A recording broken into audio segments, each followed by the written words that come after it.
Welcome to শিরিনস kitchen. আমি শিরিন। সকল সম্মানিত ভিউয়ার্স এবং সাবস্ক্রাইবারদের স্বাগত জানাচ্ছি। আজকে যে রেসিপিটি নিয়ে এসেছি এটা আমার আম্মুর কাছ থেকে শেখা ডিমের হালুয়া। এই হালুয়া বা বরফিটি অধিকাংশ সবার পছন্দের। এই ডিমের বরফিটি ড্রাই অথচ খেতে অনেক সফট। ফ্রিজ ছাড়াই নর্মাল টেম্পারেচারে 20-25 দিন রাখা যায়। আশা করি আপনাদের সকলের কাছে হালুয়াটি অনেক অনেক টেস্টি হবে। চলুন দেখে নিই।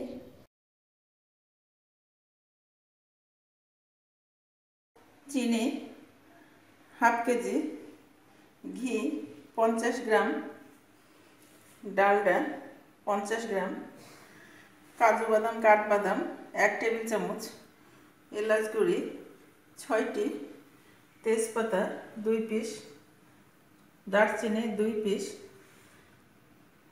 ছোলার ডাল বা বুটের ডাল 100 গ্রাম নিয়ে সিদ্ধ করে নিয়েছি, ডিম 4টি। আমি প্রথমে ডিমগুলোকে ভেঙে নিচ্ছি।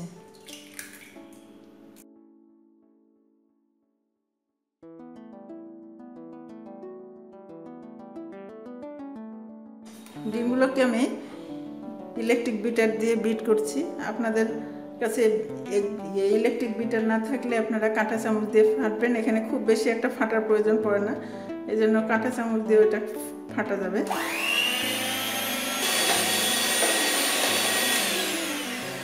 আমি এখানে চিনিটা নিয়েছি একটু হালকা ব্রাউন চিনি, একবারে হোয়াইট চিনিটা নিইনি, কারণ ওখানে কেমিক্যাল থেকে বেশি, এই জন্য অনেক সময় ডিম ড্রাই হালুয়া বানাতে গেলে একটু সমস্যা হয়। এই জন্য আমি এখানে আপনার দেশি চিনি যেটা আমাদের সেটা নিয়েছি।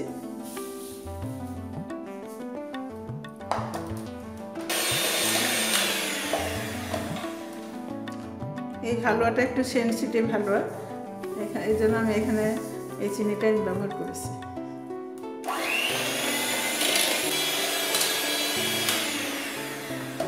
এর ভিতরে বুটের ডাল বাটাটা দিয়ে দিচ্ছি। এটা আমি ব্লেন্ডারে আপনাদের দেখালাম, ব্লেন্ডারে ব্লেন্ড করা। যাদের ব্লেন্ডার নাই তারা পাটাই করে নেবেন।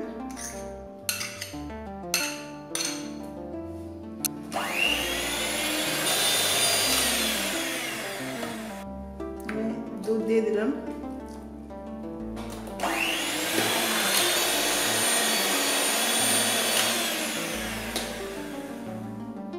হয়ে গেল, খুব বেশি একটা বিট করা লাগেনি। আমি আপনাদেরকে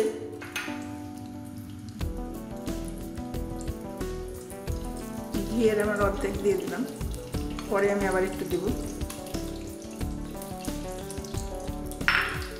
আপনারা এখানে ডালডার পরিবর্তে পুরোটা ঘি ব্যবহার করতে পারেন, কিন্তু এখানে তেল ব্যবহার করলে অত ভালো হবে না।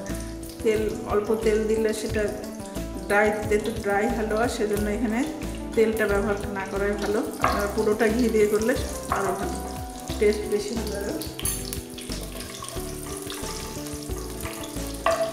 তেজপাতা দুটো দিয়ে দিচ্ছি,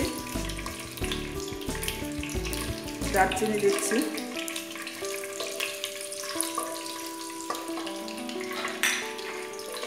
ভালোভাবে গরম হবে। তারপর আমি মিশ্রণটা ঢেলে দেব।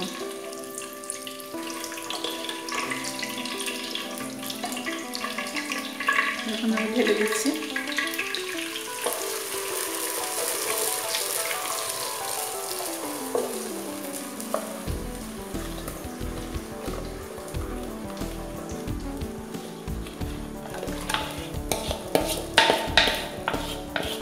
আমি এখানে খাড়া পাত্র ব্যবহার করেছি, এটা ফুটলে পরে গায়ে পড়তে পারে, সেজন্য এখানে খাড়া পাত্র ব্যবহার করেছি।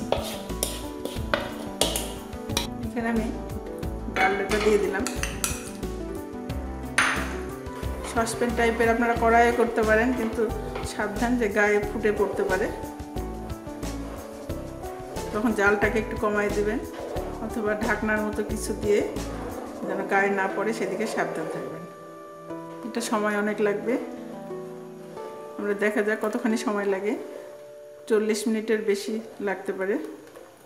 এটা জালের ওপর নির্ভর করছে। হালকা জাল দিলে বেশি সময় লাগবে, একটু জাল বেশি থাকলে একটু কম সময় লাগবে। পানিটা আস্তে আস্তে শুকিয়ে যাবে।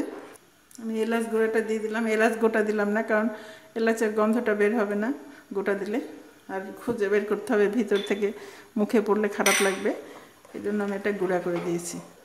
আর জাল দিতে হবে, এটা সময় অনেক লাগবে। আমরা দেখা যাক কতখানি সময় লাগে, 40 মিনিটের বেশি। হালুয়াটা ঘন হয়ে আসছে, ঘিটা অনেকটা ঢুকে গেছে ভিতরে। আমি আর একটু দিলাম,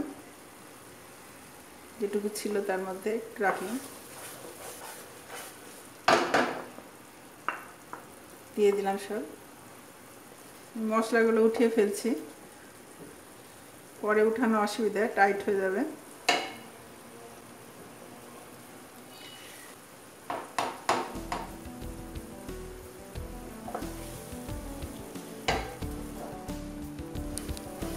এই হালুয়া একটু কষ্ট, যে সবসময় নাড়তে হয়।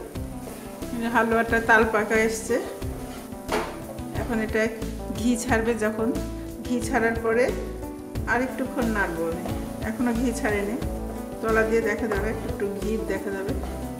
হালুয়াটা তেল, তলা দিয়ে তেল ছাড়ছে, সময় অনেক কাছে এসছে, আর একটুক্ষণ নাড়লেই হয়ে যাবে।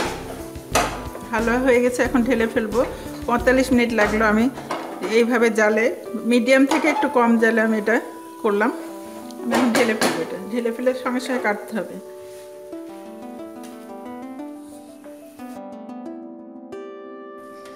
এটা গরম থাকতে থাকতে সাইজ করে নিতে হবে, না ঠান্ডা হলে আর কিছু করা যাবে না। বেশি মোটা করে করা যাবে না, এটা পাতলা করে করলেই ভালো, যেহেতু ড্রাই হালুয়া। আমি এটা কেটে নেব এখনই।